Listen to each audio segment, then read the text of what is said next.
नमस्कार, जीएसटीवी विशेष अंदर की बात के साथ मैं हूं कृष्णा। निर्वाचन आयोग के 3 राष्ट्रीय पार्टियों और 2 क्षेत्रीय पार्टियों से दर्जा वापस लिया है।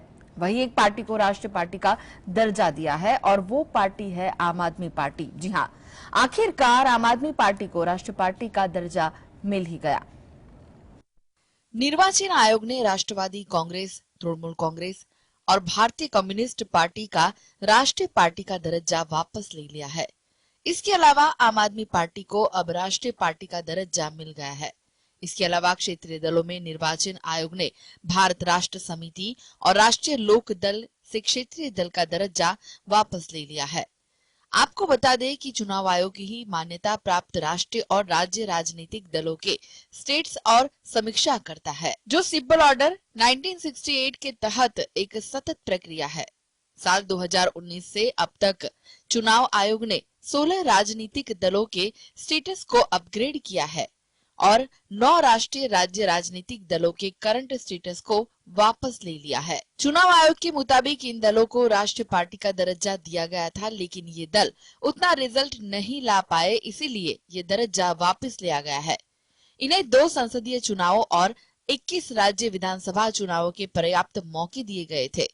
इसके बाद इन दलों के प्रदर्शन को रिव्यू किया गया और फिर राष्ट्रीय पार्टी का दर्जा वापस ले लिया गया। Bureau report, GSTV. केंद्रीय चुनाव आयोग ने सोमवार को एनसीपी, टीएमसी और सीपीआई से राष्ट्रीय पार्टी का दर्जा छीन लिया है। वहीं आम आदमी पार्टी को अब राष्ट्रीय पार्टी के तौर पर जाना जाएगा। आयोग का कहना है कि पार्टियों के पिछले चुनाव में प्रदर्शन को देखकर यह फैसला लिया गया। तीनों पार्टियों से राष्ट्रीय पार्टी का दर्जा छीनने से काफी नुकसान होगा, लेकिन आपके लिए यह फैसला बूस्टर का काम करेगा। केंद्रीय चुनाव आयोग ने सोमवार शाम को पार्टी के स्टेटस को लेकर बड़ा फैसला लिया।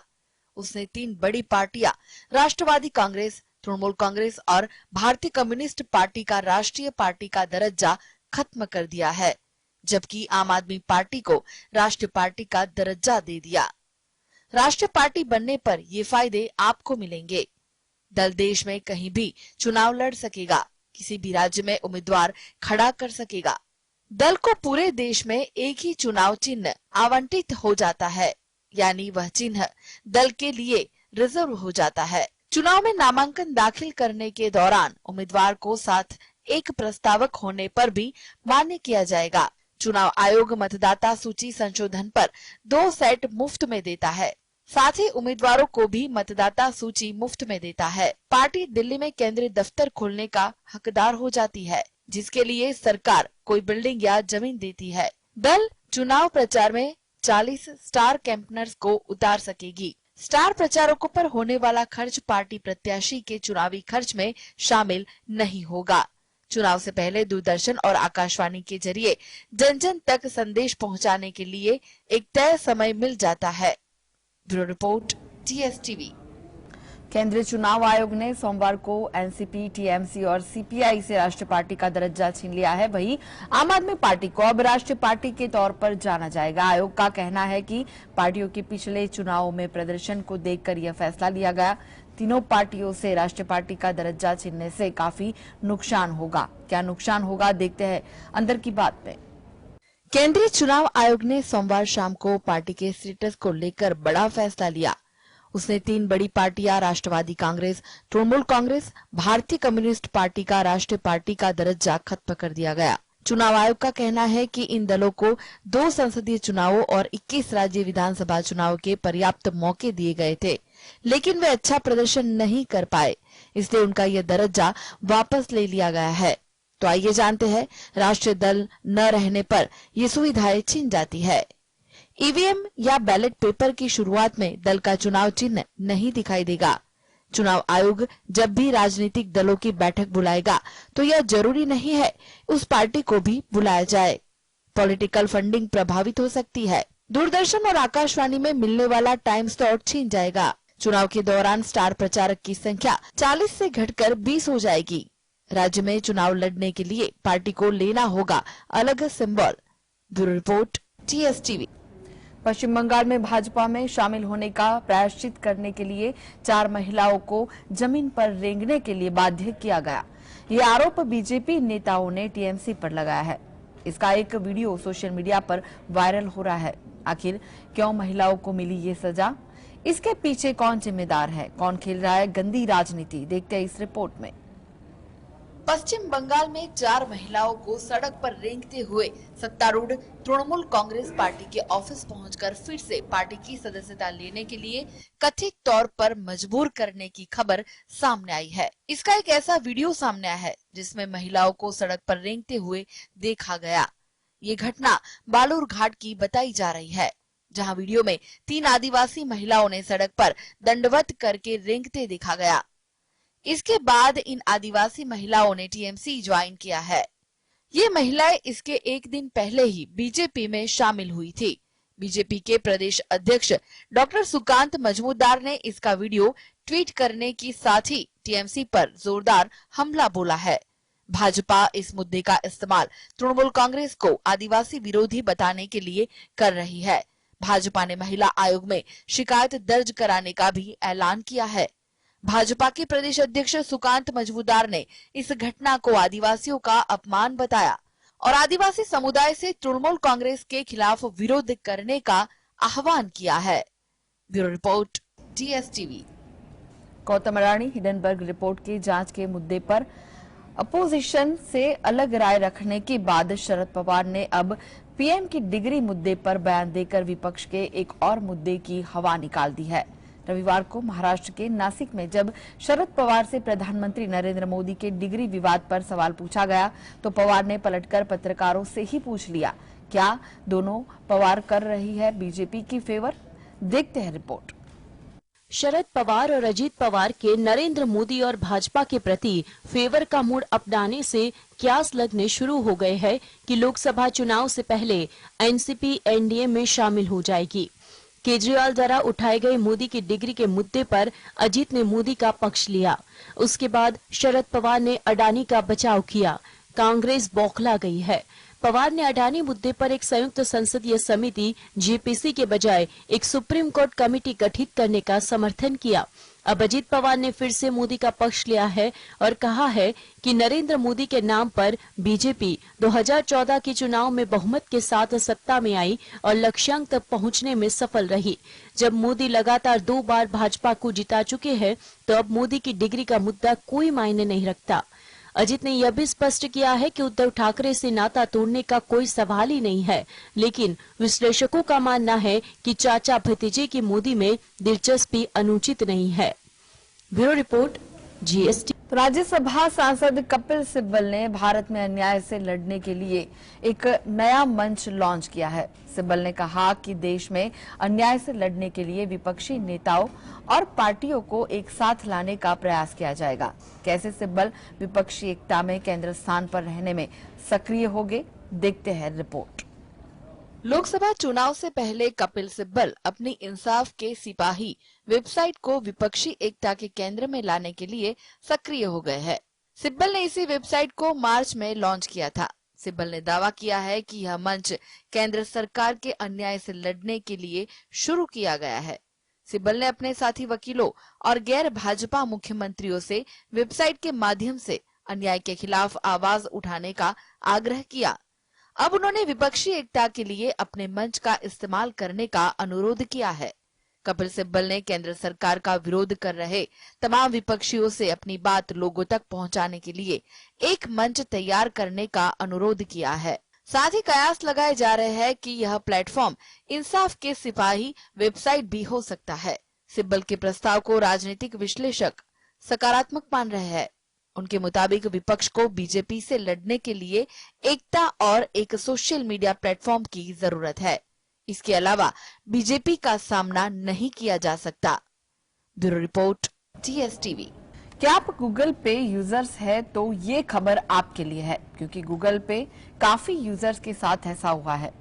आखिर क्या हुआ गूगल पे यूजर्स के साथ, आइए जानते हैं। गूगल पे के कुछ उपभोक्ताओं का उस समय खुशी का ठिकाना नहीं रहा होगा जब उनके खाते में करीब 80,000 रुपए तक कंपनी के द्वारा जमा करा दिए गए। हालांकि उनकी खुशी ज्यादा देर तक नहीं टिकी। कुछ ही देर बाद कंपनी ने इस धन को वापस कर लिया। आपको बता दें कि कुछ उपभोक्ताओं के बैंक अकाउंट में 10 से लेकर 1000 अमेरिकी डॉलर तक जमा कराए गए। कंपनी को जैसे ही इस गलती का पता चला कि उसने इसे ठीक करने की प्रक्रिया शुरू कर दी। कुछ ही देर में पैसे वापस ले लिए गए। इसके बारे में एक यूजर ने लिखा, ऐसा लगता है कि गूगल पे अभी अपने उपभोक्ताओं को मुफ्त पैसे दे रहा है। मैंने अभी गूगल पे खोला तो पाया कि मेरे पास रिवॉर्ड में $46 हैं। उन्होंने गूगल पे के दूसरे यूजर के लिए इसे चेक करने के तरीके भी बताए। उन्होंने अपने ट्वीट में लिखा, गूगल पे खोलें और डील्स टैब पर स्वाइप करें। आप इसके टॉप पर चेक कर सकते हैं कि कोई रिवॉर्ड आपको मिला है या नहीं। मुझे लगता है कि यह कोई गलती हो गई है। इसके अलावा कई रेडिट यूजर ने भी अपना अनुभव शेयर किया। एक ने बताया कि कैसे उसके खाते में 1072 अमेरिकी डॉलर का क्रेडिट मिला। वहीं एक अन्य ने $240 प्राप्त होने की बात कही है। गड़बड़ी का पता चलते ही गूगल एक्शन में आया। जहां भी संभव था किए गए भुगतान को रिवर्स कर दिया। कंपनी ने इस गलती के लिए मेल भी भेजा है। कंपनी ने लिखा है, आपको यह ईमेल इसलिए मिला क्योंकि आपके गूगल पे अकाउंट में नकद क्रेडिट किया गया है। काफी अकाउंट में पैसे वापस मंगा लिए गए क्योंकि यह गलती से हुआ है। जिन्होंने इस पैसे को खर्च कर दिया है उन्होंने पैसे वापस करना चाहिए। Bureau report, GS। Zoji La tunnel ये एक ऐसी टनल है जिससे समय की तो बचत होगी, साथ ही जम्मू कश्मीर में रोजगार भी बढ़ेगा। केंद्रीय मंत्री गडकरी ने जोजिला पास की मुलाकात लेते समय हमारे कश्मीर को स्विट्जरलैंड से भी अच्छा बताया है। नितिन गडकरी ने कश्मीर के सोनमर्ग में बन रही जोजिला टनल के काम की समीक्षा करने पहुंचे तब कहा कि भारत और दुनिया भर से लोग स्विट्जरलैंड जाते हैं, जबकि हमारा कश्मीर स्विट्जरलैंड से भी अच्छा है। हम जम्मू कश्मीर के सड़क इंफ्रास्ट्रक्चर को अगले 3-4 साल में अमेरिका जैसा बनाएंगे। हम इसके लिए काम कर रहे हैं। जोजिला टनल लद्दाख को हर मौसम में देश से जोड़े रखेगी। इस टनल को ऐतिहासिक बताते हुए गडकरी ने कहा कि यह प्रोजेक्ट कश्मीर घाटी को कन्याकुमारी से जोड़ने के सपने का हिस्सा है। 13 किलोमीटर लंबी जोजिला टनल एशिया की सबसे लंबी टनल है। इसकी लागत 4,900 करोड़ रुपए है। टनल का काम 2026 तक पूरा होने की उम्मीद है। गडकरी ने कहा कि पूरे प्रोजेक्ट की अनुमानित लागत 12,000 करोड़ रुपए थी, लेकिन विशेषज्ञों और अंतर्राष्ट्रीय सलाहकारों के साथ 1 साल तक चर्चा के बाद इसकी लागत 5,000 करोड़ रुपए कम हो गई। हमारे देश के इतिहास में ऐसा पहली बार हुआ है जब 5,000 करोड़ रुपए की बचत हुई है। यह बहुत मुश्किल काम है। यहाँ -26 डिग्री में लोग काम कर रहे हैं। सर्दियों के दौरान श्रीनगर लद्दाख हाईवे के बंद होने से यहाँ के लोगों और सैनिकों दोनों के जीवन पर बुरा प्रभाव पड़ता है। टनल पूरी हो जाने पर यह इलाके के लिए गेम चेंजर साबित होगी। सड़क परिवहन और राजमार्ग मंत्रालय ने एक बयान में कहा कि जोजिला दर्रे को पार करने में अभी औसत लगभग 3 घंटे लगते हैं। इस टनल के बनने जाने पर दर्रे को 20 मिनट में पार किया जा सकेगा। इस सुरंग के बनने से जम्मू कश्मीर के टूरिज्म में 2 से 3 गुना बढ़ोतरी होगी और रोजगार के अवसर भी बढ़ेंगे। गडकरी ने कहा कि जम्मू कश्मीर में हम बहुत जगहों पर सड़क किनारे हैंडलूम, हस्तकला, पश्मीना शालों के लिए दुकान डाल रहे हैं। बता दें कि जम्मू और कश्मीर में 25,000 करोड़ रुपए की लागत से कम 19 टनल्स का निर्माण किया जा रहा है। मुख्य रूप से नासरी और बनिहाल खंड के बीच ये टनल बन रही है। लैंडस्लाइडिंग की चपेट में आने से यहाँ की सड़कें बार बार बंद हो जाती है। देश की सीमाओं के पास एयर स्ट्रिप डेवलप करने के सवाल पर गडकरी ने कहा कि सरकार 29 एयर स्ट्रिप वाली सड़क परियोजनाओं पर काम कर रही है, जिनमें से 9 पूरी हो चुकी है। इन सड़कों पर प्लेन उतारे जा सकेंगे। ब्यूरो भारत में इस साल कितनी और कैसी बारिश होगी, इसका पहला पूर्वानुमान जारी हो गया है। वेदर रिपोर्ट देने वाली प्राइवेट एजेंसी स्काईमेट ने मानसून 2023 के लिए अपना पूर्वानुमान जारी किया है, जो काफी डरा देने वाला है। बता दें कि रिपोर्ट के अनुसार इस साल सामान्य से कम मानसून का अनुमान किया है, यानी कि पहले अनुमान में बारिश सामान्य से कम रह सकती है। वेदर फोरकास्टिंग एजेंसी स्काईमेट ने बताया कि LPA यानी कि लॉन्ग पीरियड एवरेज का 94% बारिश होने का अनुमान है। स्काईमेट के अनुसार ला लीना के खत्म होने के बाद अब आने वाले दिनों में अल नीनो दस्तक देने वाली है, जिसके कारण मानसून के कमजोर रहने की संभावना बन रही है। स्काईमेट ने कहा कि भारत में मानसून की बारिश लंबी अवधि के औसत का 94% रहने की उम्मीद है। भारत मौसम विज्ञान विभाग भी जल्द ही अपने वार्षिक मानसून पूर्वानुमान की घोषणा कर सकता है।